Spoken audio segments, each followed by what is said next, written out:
Yeah, I'm sitting in our 2008 Nissan Pathfinder, and well, it makes a noise. We're gonna change the CV shaft today. All right, we got it backed in the, we'll call it the winter shop. It's the dirt floor garage with heat. Oh yeah, you put it right beside where you're sitting, and then it's not too cold. We're gonna be working on this side today. I'm gonna go get some coveralls and we'll get started. This video is brought to you by a vintage Mack truck hat from, I believe, the 70s, because it's my favorite winter hat, and I'm hoping one of you out there knows some history on it, or better yet, has another one that you're willing to sell me. It's my favorite one. Love to have it. If you've watched any of my videos, you know this. If you haven't, go check them out. You might get a laugh, but I'm not very good at instructional videos. They're more to say, if this knucklehead can do it, you probably can do it. I'm gonna show you what I did. I'll show you where I screw up. I'll show you where I get it right, and maybe you'll learn something. First things first, if you've got these annoying wheel lock things, I hope you know where that key is. If you don't, there's nothing I can do to help you. We're gonna take the wheel off. Obviously, or at least I hope it is, before you go cracking lug nuts off, jack it up, jack stand, wheel up the ground, all the things. I'm not showing you that because, as we've already established, not an instructional video. Lift it up, get the wheel off. I'll show you what we're about to do. I am going to take the tie rod end off, so we're going to release this cotter pin.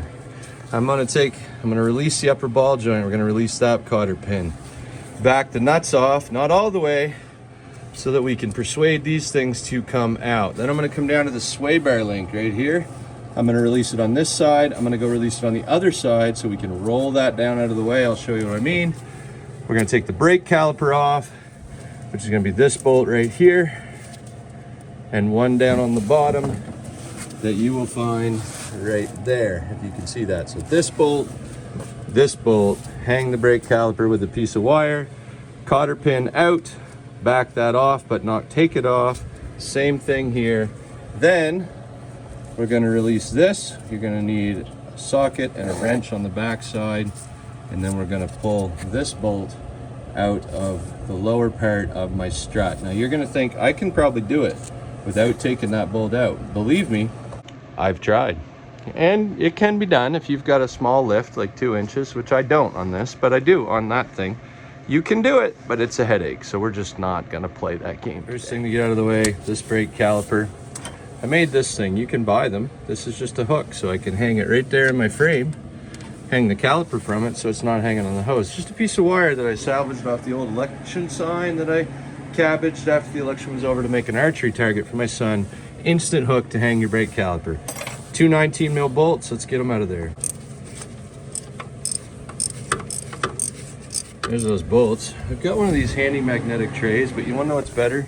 A running board. If you got one of those, that's about all they're good for. I'm going to put something in here. We're going to pry that off of there. These brakes are pretty well brand new. The brake pads, not the rotors. And we'll hang it right up in there. Out of the way for now. We'll get these off. They're supposed to just come off.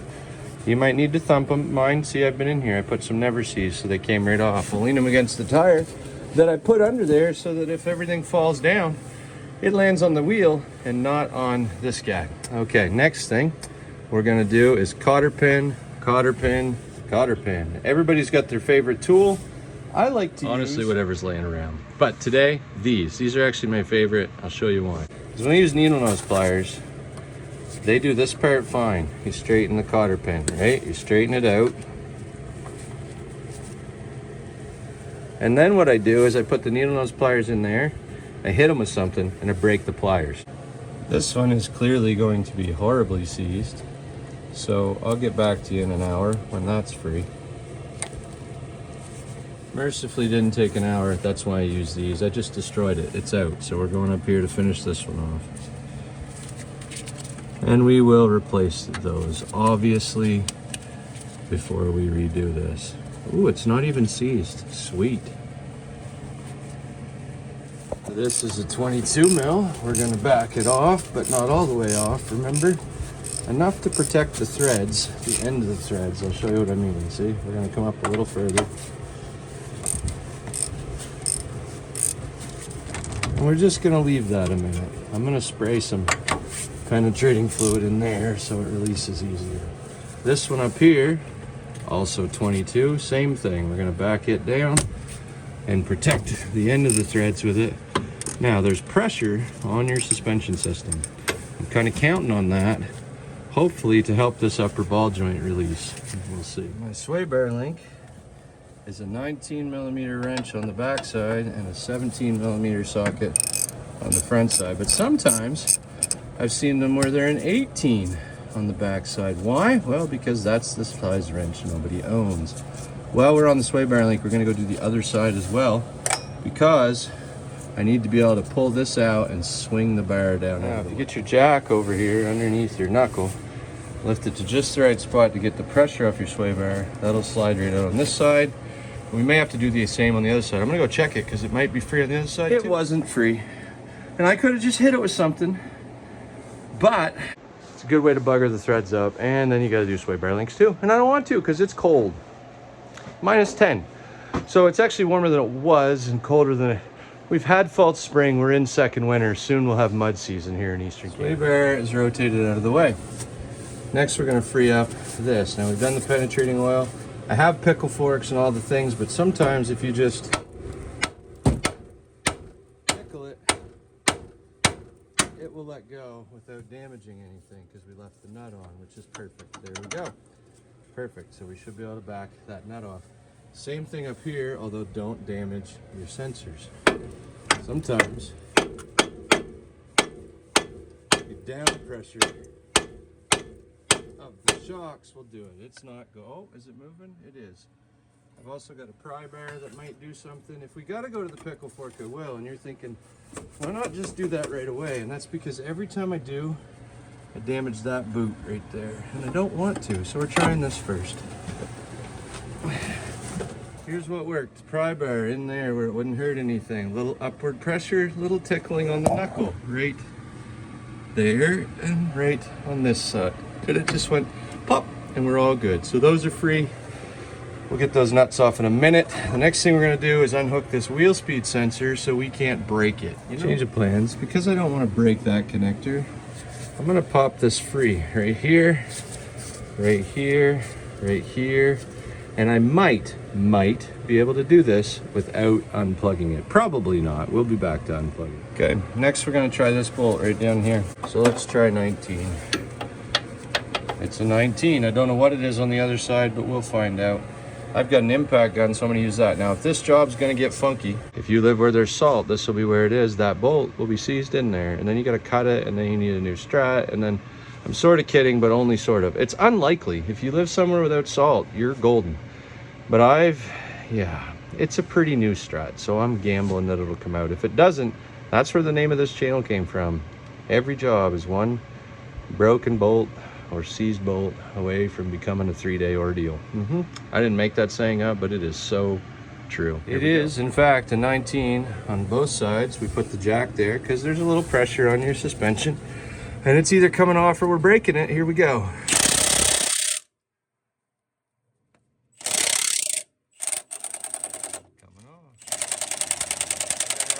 Setting, so we'll spin that off.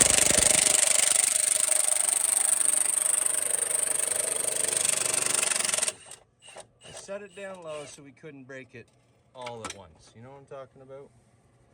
So we'll get the nut off there, put it over on our tray, on the running board, and we'll see if we can get that bolt out. Okay, it's out. We took the down pressure off, or the upward pressure off it, and it just slid right out. Now, pull these off. We're gonna flop this whole knuckle forward. We have not removed our axle nut yet. That's not an accident. I'll show you why in a second. All right, if you were screaming at me earlier about tickling that with a hammer, said, no, don't, you'll seize your nut on it.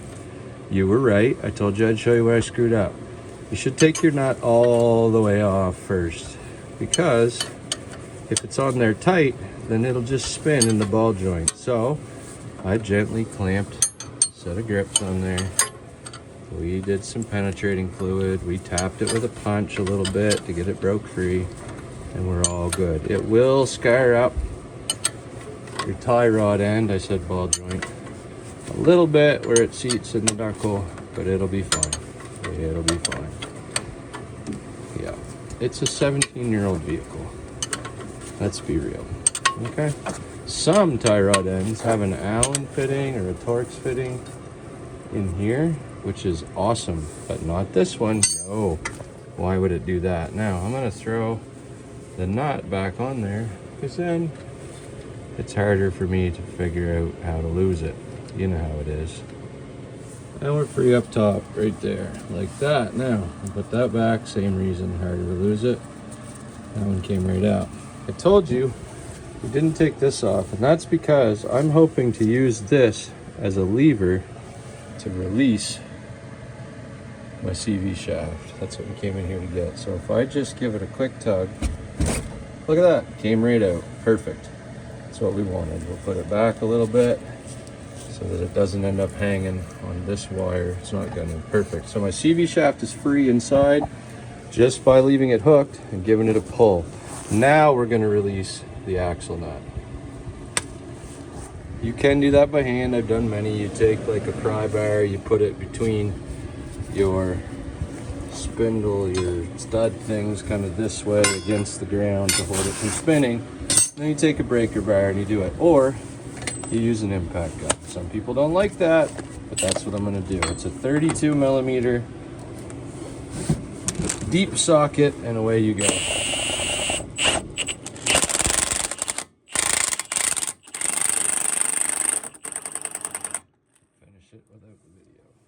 There it is. We'll set it over here on our tool tray and running board. You know what I'm talking about. And that should be able to push right out. Now what I'm going to do actually is put that back on there and just tap that with that dead blow hammer.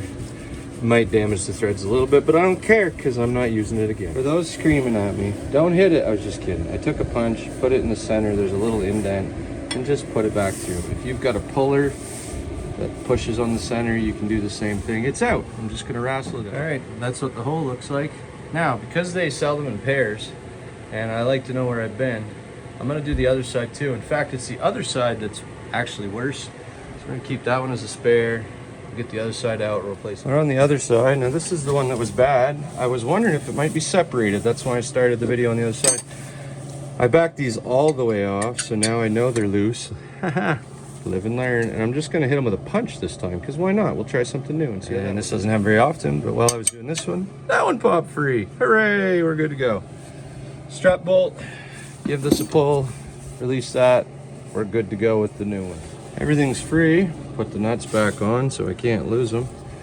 I don't have to take this off. I didn't have to unplug it, so I didn't, because I don't want to break that plug, because that'd be miserable.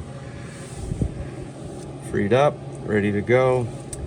I'm gonna do some greasing while I'm in here. Lower ball joint is greasable, so, and inaccessible most of the time. Upper ball joint, nope, planned obsolescence, so can't deal with that. Tie rod, not greasable.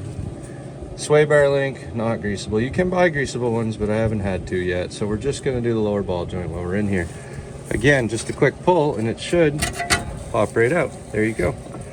I got this nut backed off, so we're gonna take it apart, pull that out of there, and then we're back to reassembly. A couple days have passed. It's significantly warmer outside because, you know, as life does, stuff happened and I got taken from this job. But disassembly is complete and the greasing of the ball joint's complete.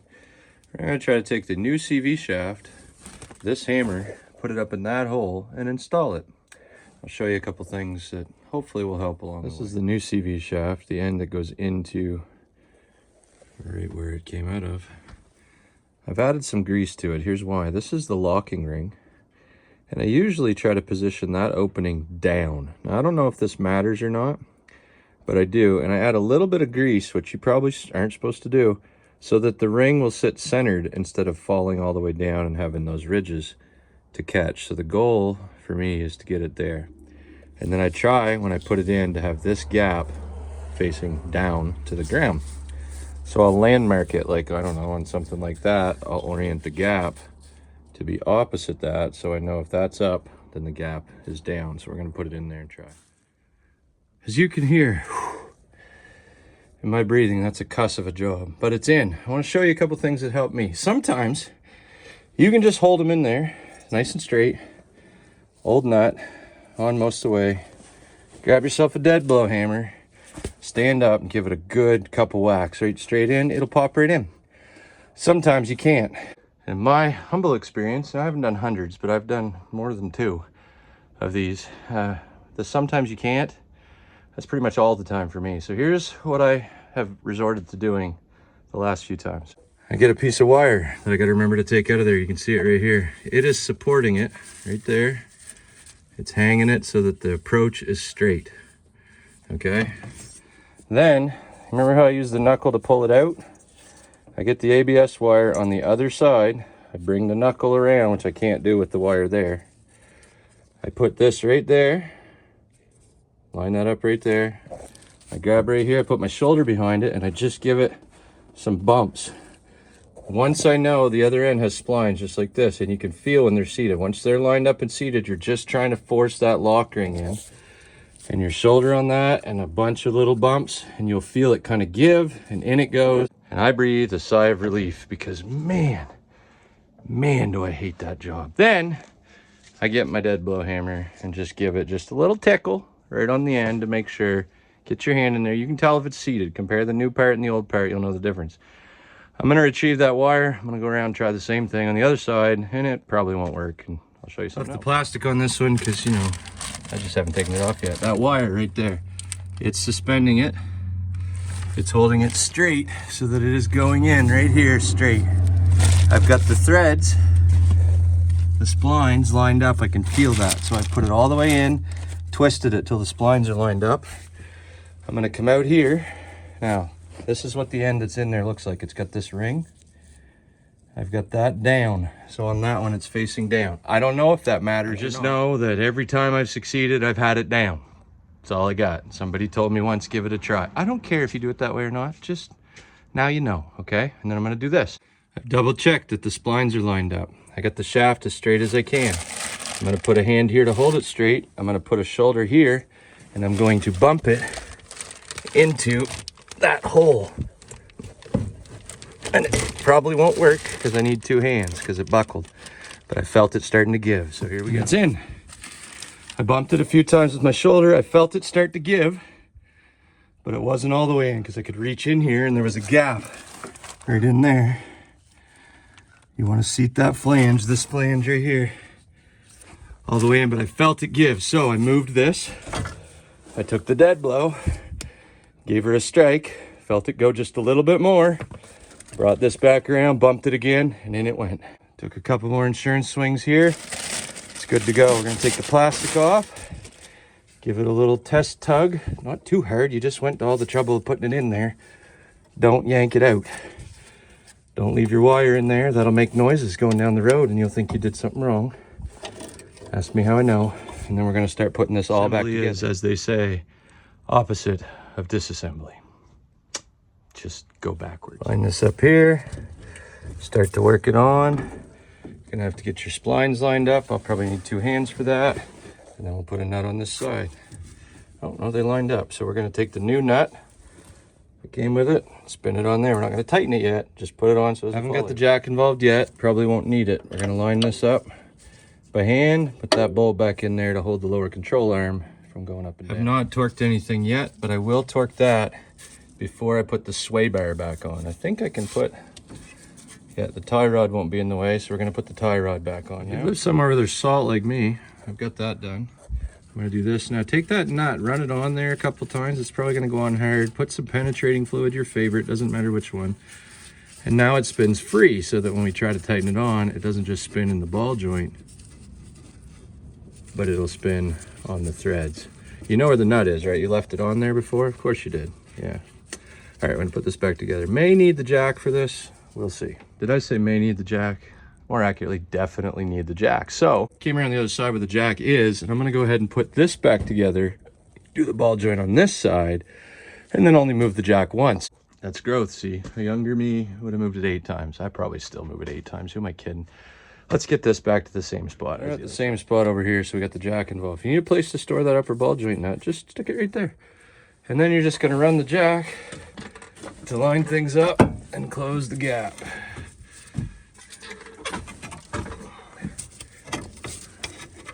Here we go. Not enough to lift the vehicle off the stands now. Just enough to close the gap. And we're gonna get, there it is. Pop these back in where they go. for your wheel speed sensor that we didn't unplug, if you remember. Next thing we're going to do is find the torque values for this, this, and this. We're going to torque them while we can get at them. I've told people before, I don't often give a lot of torque values because you don't know me. I am a knucklehead for all you know. I don't have a clue. I could tell you to torque it to 578 foot-pounds. How do you know if I'm right? Other than that's absurd. Find a manual online. They're free for a Nissan, ecoclub.com. I'm gonna put the page up for this particular job, and you can see the third number after each bolt will be foot-pounds. You'd know that if you looked at the key in the manual. It'll show you what you need. Just hit pause, take the values, do your thing.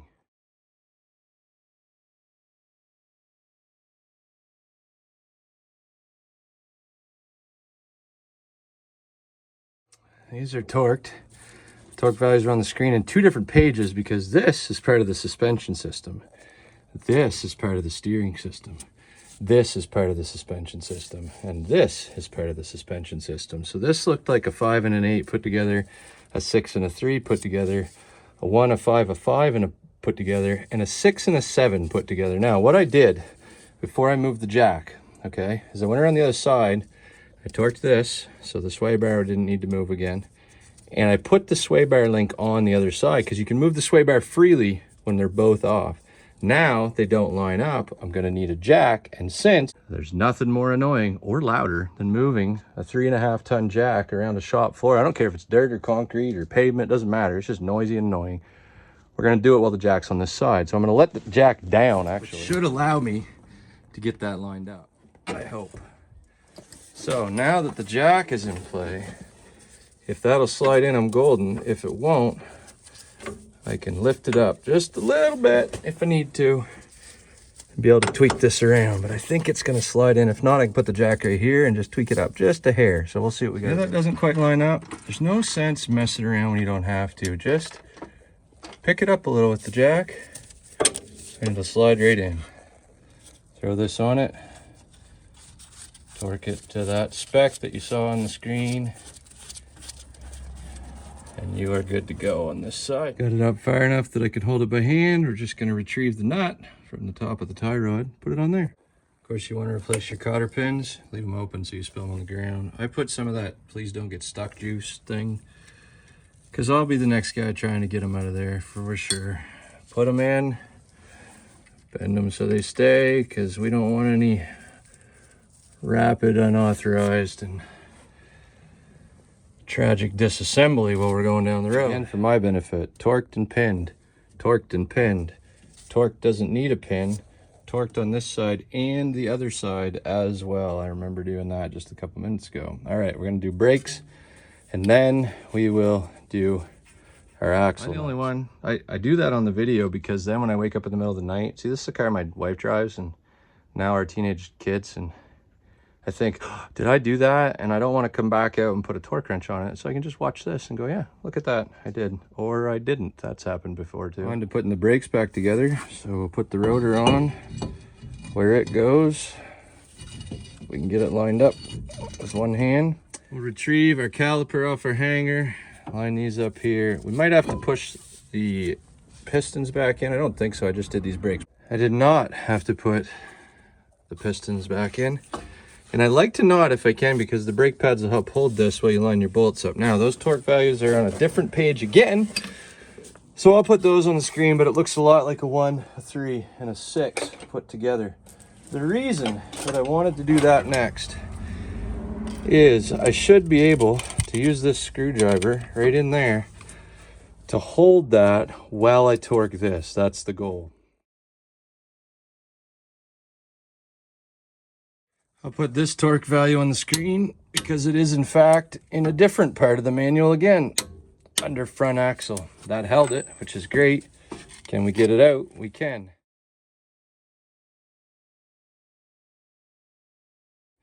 Now, cotter pin, which mine came with a new one, but also a cage. So we'll put the cage on, then the cotter pin. As is always the case for me, when I put the cage on, it doesn't line up to get the cotter pin in. So we need to go just a titch further with the nut. I'm curious if you got lucky and did not have to adjust where your nut was sitting at all. I'd be impressed. Let's try right there. Nope. What about there? Yep, I think we're gonna get it in this time. How about you in the comments? Did you get it first try or did you have to move it? Just about done this side. We'll finish the other side. We'll set her back in the dirt till something else breaks and we gotta come back and fix that. Because there's always something. Side note, if you work in the mud like I often do and your wife's getting rid of some old exercise mats, snatch them things up, you know what I'm saying?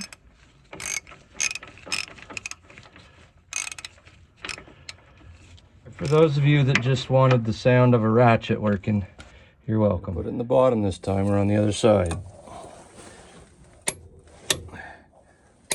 Okay.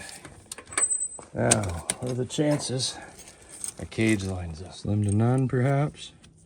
Not there. Pretty stinking close. Not there. All right, clockwise is this way, so we're gonna go just a touch. Just a little bit now. Did we get it? Nailed it. Perfect. I'd rather work from up here, I guess. Here we go. Bend that. It's all back together. We're torqued, we're torqued, we're torqued, we're torqued. Both of these are torqued. This is now torqued. Did we take anything else apart? I don't think so. Let me think about it. It's finally time to put the wheels back on. Now, I don't make these videos to show you what to do, okay? Because I'm just a knucklehead in Eastern Canada in a dirt floor garage. I just make them say, if I can do it, you maybe can. Now you've seen the tools you need, decide if you have them and the time and the drive, and you can probably do it. I mean, what's the worst that could happen? Other than unscheduled, unauthorized, and rapid disassembly. That would be bad. You should avoid that.